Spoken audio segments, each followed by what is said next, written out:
Yeah, I just seen the Breakfast Club. Jimmy popping all that bullshit. I be seeing Jimmy talking about, we Gucci boo boo. He in the Gucci store. Talking about, we Gucci boo boo. The Black King niggas was going fuck up. Jimmy, they was like, Marita Monero. Recently saw a clip on Instagram where a young kid was comparing you to Nas and saying that you got that's my young boy. big hits. He's wild. Yo, he looked to you. He learned how to wear the BB Simon belt. Jimmy was not a rapper then. Right. He was your man, like on the side, like in the side, just he was not a rapper at all. Right. So when Ballin' took place, and I'm looking and I'm going, oh, he having a moment. That's the Lloyd Banks. 50 Cent just locked his aim on Jim Jones, and things are getting wild, fast. Jim kicked off the chaos by disrespecting Nas on Fat Joe and Jadakiss's podcast, saying he's a better rapper and that he's done more for the culture than Nas ever could. That's a bold claim. I just seen the Breakfast Club. Jimmy popping all that bullshit. I be seeing Jimmy talking about, we Gucci boo boo. He in the Gucci store. Talking about, we Gucci boo boo. The Black King niggas was going fuck up. Jimmy, they was like, Marita Monero. And kind of crazy, considering he used to praise Nas like a legend. So what made him flip like that? Some people are whispering that Jay-Z might be pulling strings behind the scenes. See, this isn't just random drama. 50 Cent is straight up accusing Jim of being Jay-Z's puppet. And the timing? Suspicious as ever. 4 years, Jim went at HOV, mocking him in interviews, throwing shade whenever he could. Then suddenly, he's calling Jay his big bro? Come on now, that switch up looks sketchy. Let's rewind to where the storm started. Jim sat down with Fat Joe and Jadakiss to talk hits and hip-hop history. Joe brought up the new generation, saying Jim's done more for hip-hop than Nas. And instead of staying humble, Jim ran with it. He laughed and said, these new kids don't even know Nas, then doubled down, claiming his influence was way bigger. Like, bro, really? Don't get it twisted. Dipset had a whole era locked down. They changed the sound, the swag, the style, no doubt about that. But Jim didn't even give props to the Diplomats when he started bragging. He made it sound like he carried Harlem all on his own. You could see Jadakiss's face drop. Man looked stunned, like he just heard the most out-of-pocket take of the year. Jadakiss didn't even need to say a word. His silence screamed, stop the cap. Everyone knows Nas is a certified legend. Jim, on the other hand, didn't start getting real respect in the rap game until Ballin' blew up the charts. And now that same dude who was starstruck just meeting Nas last year is suddenly saying he's the better artist? Come on, that's not confidence. That's pure ego. He wanted that. He was watching them be that, like Mace be that and Camp be that, and looked at, and it was finally, he had one. Mm-hmm. And I just looked, and I knew, I just took the shot murder to see, because I wasn't sure he was going to go for it. Mm-hmm. But I was like, we like Jimmy better than you anyway, Cam. You got to watch and see how he was and then, when you see, he like, oh, he really like that. Give me this, give me Jimmy. Yeah, tell him we want you at this show, Jimmy.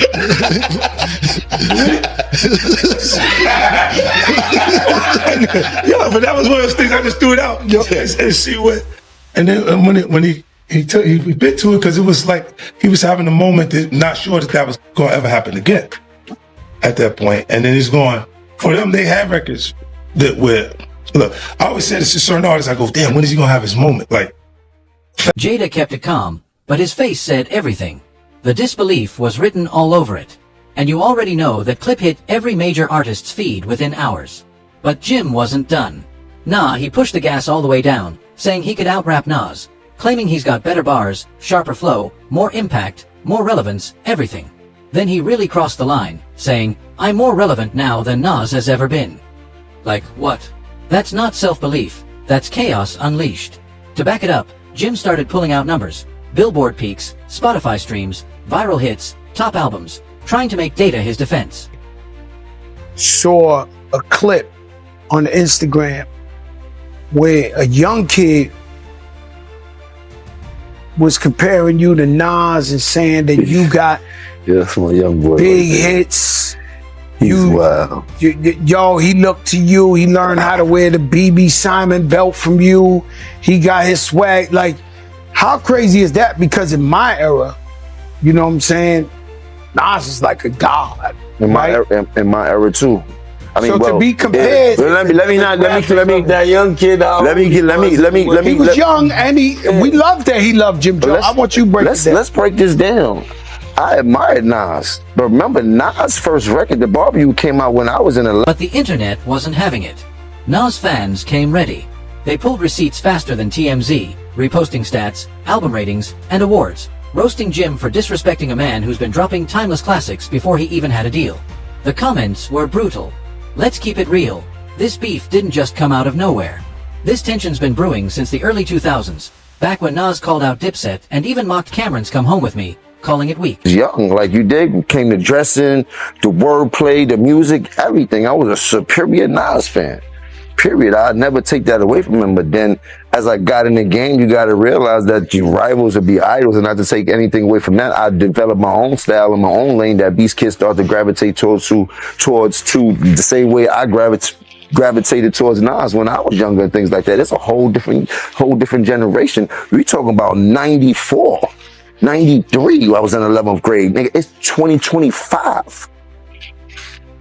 There's a big gap there, you know what I mean? And I want people to understand that. So when Shorty's telling people that, yeah, he's 20-some years old, that goes to show the part of the era that he's in, that I came into light and started going crazy that these kids love me. They don't really know who Nas is. If he's 22, he's born in 03.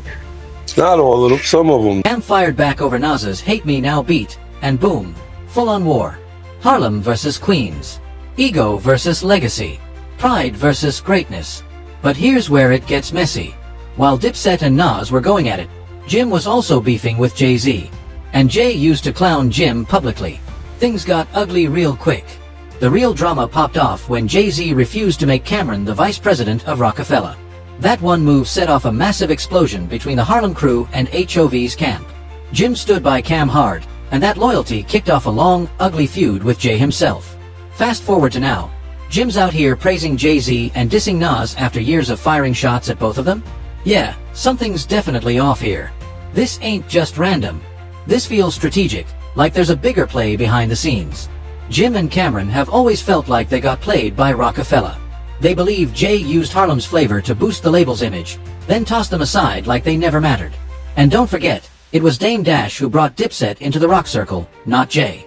But once Jay took full control, Jim and Cam felt iced out, like he intentionally pushed them out to dim Harlem's shine. And trust, Jim didn't bite his tongue about it. He went in on Jay, calling him soft, claiming he'd lost touch with the streets, and even accusing him of locking Harlem out of the Rockefeller empire. And this wasn't just talk. Jim really took it to the streets. On December 22, 2008, he got into a full-on brawl inside a Louis Vuitton store in Manhattan. The man he fought, a close friend and business partner of Jay-Z, that wasn't some random scuffle. That was personal. Jim later pled guilty to misdemeanor assault, but that moment showed just how deep his beef with HOV really ran. Way deeper than rap. But here's the wildest twist. After all that smoke, after years of clowning Jay and calling him out in public, Jim folded. He circled right back, crawling for a deal from the same man he'd been tearing down for decades.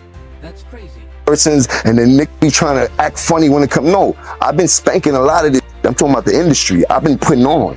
So let's not get into that where we get into numbers and I got to show you the statistics of what I've done. You heard to what other people was done. You heard them. You want to go to the Billboard entries, pull up Nas Billboard entries, then pull up my Billboard entries. Listen, we can't compare the two. What I'm trying to tell you is I want to go there. I want to go down the line now because now we going down the line.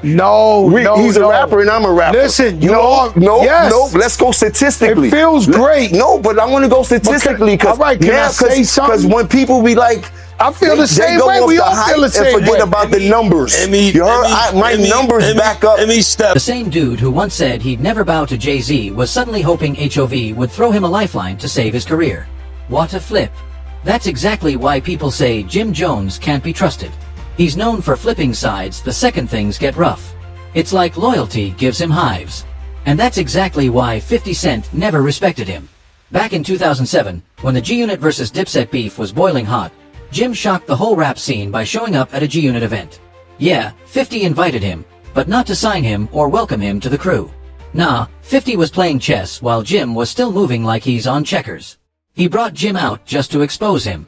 See, 50 wanted to make a point, especially to Cameron, that Jim would do anything for a little bit of spotlight. It was a straight setup. 50 humiliated him in front of the entire industry. No contract, no money, no new deal. Just a cold reminder that in this game, loyalty matters. From that moment on, 50 saw Jim as soft, a man with no code, no spine, no principle. Fast forward to now, 50 and Jay-Z have been locked in a quiet Cold War for years. So when Jim ran back to Jay practically begging for a Roc Nation deal, that was the final straw. Things like that. I've heard you say that. Since the barbecue and things like that, like he really put the whole dope boy rap, crack hustler, get fresh rap into perspective before anybody else. Before I heard Jay do it, before I heard anybody else, like he changed the cadence of rap into a whole different steam. Like he's the one that broke the camel's back when it came to artists like, to me, when it came to artists like Big Daddy Kane and all these artists that came right before him. Like after Nas came with that, they started to fade out, and then Jay, Fat Joe, like all of these rappers that are spitting about the life that we was really starting to live right now and how it was changing. Like this is, you know what I mean? So that's how I felt about that whole. The second that pen hit the paper, Jim officially became 50's enemy. And what happened next? Not even a few months later, Jim suddenly started tossing slick little shots at Nas. Coincidence? 50 doesn't buy that for a second. He's convinced Jay-Z's the one orchestrating all this behind the curtain, using Jim as a pawn in a bigger power play. Jay's been itching to stir the pot with Nas again, but instead of getting his own hands dirty, he's letting Jim do the heavy lifting. That's classic Jay. Always moving in silence, letting someone else catch the smoke while he stays clean. No, nobody else. Me, Jim Jones. Check my track record. Then check everybody else's track record. Then go to the billboards and check all my entries. Then check all them entries and like that. If you want to go to the billboard entries, pull up Nas billboard entries. Then pull up my billboard entries. Can we address one thing though? Go ahead. Jim Jones has 9 entries in the Billboard 200 with 3 top 10 albums and no number ones, while Nas has 27 entries, 16 top 10 albums, and 6 that have reached number 1 on the Billboard 200. Right now, 2025, I'm in the game still rapping at a high capacity. If Nas wants to smoke, come in the booth. I will rap circles around. Jim Jones is rapping at a high capacity right now in 2025. I'm on record as saying I think some of the best music that's been coming out of New York in recent years has been from Jim Jones. I haven't seen Nas in that mode. Nas still makes great music at a high level. I just haven't seen Nas in that, you know, let's get active, get natty. And 50, he's not fooled one bit. The second he caught wind of Jim's alliance with Jay-Z, he knew something sneaky was going down. 50 Cent didn't waste a single second. He went straight to Instagram, doing what he does best, calling Jim out in the most savage way possible. The man lives for this kind of drama. He dropped clips, memes, and captions clowning Jim for selling out, saying he switched sides just to stay relevant. 50 straight up called him the industry's favorite puppet and hinted that Jay-Z was the one pulling his strings to do the dirty work he didn't want to touch himself. Jones went on Fat Joe and Jadakiss's. Oh, look, a topic in a topic. Yeah. He went on Fat Joe and Jadakiss's podcast and had a lot to say about some dude on the internet that said Jim Jones is better than Nas and has more Billboard hits than Nas. It was a young kid. I believe he was like 23 or something, 22, 23. And he was saying that for his generation, his era, they don't look at Nas. And a lot of people took offense to that. I personally did not take offense just because of the kid's age, of the generation. It's like a sports conversation. Like the numbers are the numbers. But in New York City, with rappers, we don't necessarily go by that. Yes, Travis Scott is the bigger act, more hits, more numbers, more. But to the rappers, don't nobody give a about what. And 50, he's not fooled one bit. The second he caught wind of Jim's alliance with Jay-Z, he knew something sneaky was going down. 50 Cent didn't waste a single second. He went straight to Instagram doing what he does best, calling Jim out in the most savage way possible. The man lives for this kind of drama. He dropped clips, memes, and captions clowning Jim for selling out, saying he switched sides just to stay relevant. 50 straight up called him the industry's favorite puppet and hinted that Jay-Z was the one pulling his strings to do the dirty work he didn't want to touch himself. Oh, man. Hip hop, of course, you know, is a competitive sport. But on the other end of it, it's like certain people shouldn't be able to say your names until they done something in the genre of music. I've done too much in this music to even have to answer that question. Like Jim Jones, who is Jim Jones? Like, he's not on anyone's top 10 list. He's not. He's like, no one's top 10 list, maybe not even his family. Oh my God. I was saying last night, it's like the 8th guy on the bench just screaming at Jordan, like, you a bum. Like, you want to be like the 9th guy on the bench. I'm not even worried about you. Yeah, from whatever you painted the picture to me to being a hype man, or he wasn't the best rapper, or he just started to get whatever you want to narrative you want to paint. You still got to listen to me talking to you right now in 2025. What I did for Nas probably never been done for him in his life. He's never been that viral at all, ever. He's never been talked about like this ever in his life. The last time he was in some shit like this where people were comparing what him and Jay was. And this wasn't just playful trolling. 50 was serious. He reminded everyone that Jay's got a long history of using other people to handle his beefs while he plays it cool in the background. According to 50, this whole Nas situation is just another example. He said Jim's basically doing Jay's bidding while pretending to be his own boss. Brutal. In the ad, Right. Because of look, Jay-Z and them was putting it together. Mm-hmm. So I think they still harbor some energy towards me. You think you were purposely left out of the ad? No. Oh, okay. I don't think. I think that they were saying the NFL had some issues with me that I don't know what those issues are. Like, what is the issue?